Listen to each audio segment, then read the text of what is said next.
இன்றைக்கான Sunday special வீடியோவில் என்ன நடக்குன்னு சொல்லிட்டு பார்க்கலாம். ஆல்ரெடி நம்ம 2 பாட்டு போட்டோம். இது 3வது பாட்டு. பார்க்காதவங்க அதை பார்த்துட்டு வந்துருங்க. செம்ம இன்ட்ரெஸ்டிங்காக இருக்குங்க. வீடியோக்குள்ளே போகிறதுக்கு முன்னாடி நம்ம சேனலை லைக் அண்ட் சப்ஸ்கிரைப் பண்ணிவிட்டு சப்போர்ட் பண்ணுங்கள். ஃபஸ்ட்டு சீனில் வந்துட்டு தீபா ரம்யா கிட்ட பேசிகிட்டு இருக்காங்க.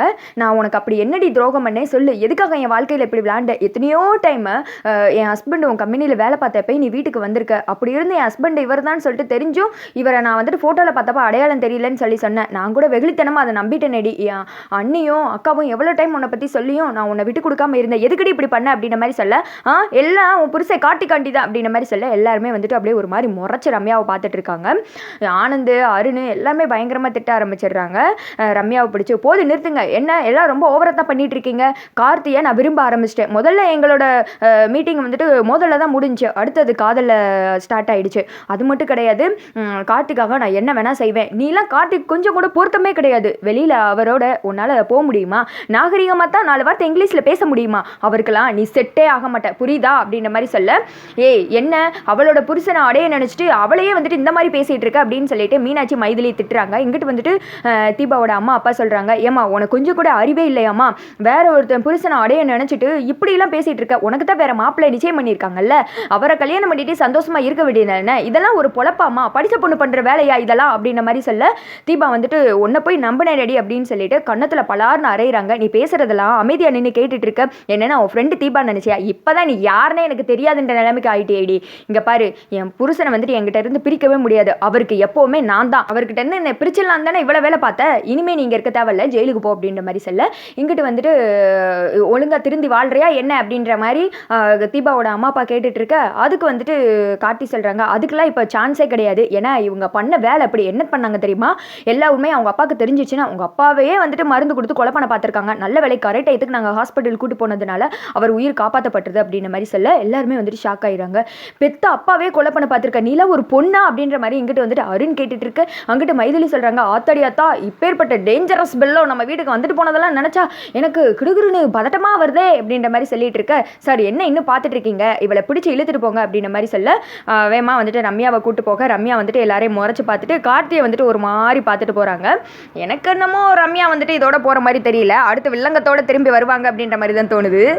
அடுத்து எல்லாருமே சோகமாக இருக்க, என்னத்தை நீங்கள் வந்துட்டு இப்படி சோகமாகலாமா, ரம்யா மேட்டரை விட்டுருங்க, இனிமேல் அந்த கெட்டது வந்துட்டு நம்ம வீட்டை விட்டு ஒளிஞ்சிருச்சுன்னு நினைக்கணும், அதை வந்துட்டு நம்ம நினச்சே பார்க்கக்கூடாது அப்படின்ற மாதிரி சொல்லிட்டு இருக்க, சரிம்மா சரி, நான் உங்களை எல்லாம் வர சொன்னது வேறு விஷயத்துக்காண்டி, என் ஃப்ரெண்டு ஒருத்தி இங்கே வர போகிறா, என்னோட பெஸ்ட் ஃப்ரெண்டு, அவளை வந்துட்டு இன்வைட் பண்ணுறதுக்கு தான் வர சொன்னேன், நீங்கள் எல்லோரும் இங்கே இருங்க, நான் போய் அவளை கூப்பிட்டு வந்துடுறேன் அப்படின்னு சொல்ல, அப்படி யார் அப்படின்னு சொல்லிட்டு எல்லாருமே முழிச்சிட்டு இருக்கேன். அங்கிட்டு வந்துட்டு யார் வந்துட்டு இருக்கான்னு பார்த்தா நம்ம அம்பிகா மேம் வந்திருக்காங்க. இறங்கினது அப்படின்னு சொல்லிட்டு 2 பேருமே வந்துட்டு ஹக் பண்ணிக்கிறாங்க. இங்க பாரு, நாங்க முக்கியமான விஷயம் பேசணும், நீ இவ்வளவு நிக்க கூடாது, அவ்வளவு நிக்கணும், மனசுல ஆயி அப்படின்ற மாதிரி அம்பிகா மேம் கேட்க, அவங்க அசிஸ்டன்ட் ஆயி ஆயி அப்படின்னு சொல்லிட்டு அங்க மூலையில போய் நின்றுட்டு இருக்காங்க. உன்னை பார்த்து எவ்வளவு நாள் ஆச்சு, நமக்கு எத்தனை லவ் லெட்டர் வரும் ஞாபகம் இருக்கா, என்னை விட உனக்கு 4 லெட்டர் கூட வந்துருச்சு, அப்ப கூட காலேஜ்ல உன்னத்தானே எல்லாரும் அதிகமா பார்ப்பாங்க அப்படின்னு சொல்லிட்டு அம்பிகா மேம் சொல்ல, அப்ப பார்த்தாங்க சரிதான், இப்பெல்லாம் யாரும் பார்க்கறது கிடையாது அப்படின்னு சொல்லிட்டு அபிராம் அவங்க வந்துட்டு சொல்றாங்க. 2 பேரும் பயங்கரமா ஃபன் பண்ணி பேசிக்கிறாங்க. இன்னொரு ஒன்று ஞாபகம் இருக்கா, ஒருத்தன் ஒரே லவ் லெட்டர் ஜெராக்ஸ் எடுத்து 2 பேருக்கு கொடுத்தானே அப்படின்னு சொல்லி 2 பேருமே பயங்கரமா சிரிக்கிறாங்க. சரி சரி நீங்க வாடா, இப்போ நாங்க பேசுறதை கேட்கவே இல்லை அப்படின்ற மாதிரி சொல்ல, ஐயோ மேடம் நான் கேட்கலையாகும் அப்படின்ற மாதிரி சொல்ல, சத்தியம் பண்ணு அப்படின்ற மாதிரி சொல்ல சத்தியம் பண்றாங்க. சரி சரி பசங்க எங்கட அப்படின்னு கேட்க, உள்ள இருக்காங்க வா அப்படின்னு சொல்லிட்டு கூட்டு போனதும் அம்பிகா மேம் பார்த்து எல்லாருமே ஷாக் ஆகுறாங்க. மேடம் மேடம் நான் உங்க ஃபேன் அப்படின்னு சொல்லிட்டு செல்ஃபி எடுத்துக்கிறேன், நான் போய் அவங்கள பார்த்துட்டு வரேன் அப்படின்னு சொல்லிட்டு அடுத்த பார்க்கறதுக்கு தான் வர்றாங்க. உங்களை பார்த்ததுமே மேம் நான் உங்களோட தீவிர ஃபேன் மேம் அப்படின்னு சொல்லிட்டு மீனாட்சி சொல்றாங்க. நான் ட்ரெஸ்ஸிங் எல்லாம் உங்களை மாதிரி தான் பண்ணுவேன் அப்படின்ற மாதிரி சொல்ல, அப்படியா மீனாட்சி அப்படின்ற மாதிரி சொன்னது, என் பேரெல்லாம் தெரியுமா அப்படின்றாங்க. எனக்கு எல்லாமே தெரியும், நீ தான் வீட்டுக்கு மூத்த மருமக, இதோ நிற்கிறாங்களே 3வது மருமக தீபா, இது ஆனந்த் அருண், எனக்கு எல்லாருமே தெரியும், அபிராமி உங்க போட்டோவெல்லாம் அமிச்சு என்கிட்ட எல்லாத்தையும் சொல்லியிருக்கா அப்படின்ற மாதிரி சொல்ல எல்லாருமே வந்துட்டு சந்தோஷப்படுறாங்க. அப்புறம் எப்படி வந்துட்டு நீங்க இவங்க ஃப்ரெண்டுன்னு சொல்லிட்டு சொல்லவே இல்லை அத்தை நீங்க அப்படின்னு சொல்லிட்டு வீட்டில் இருக்க எல்லாருமே கேட்குறாங்க.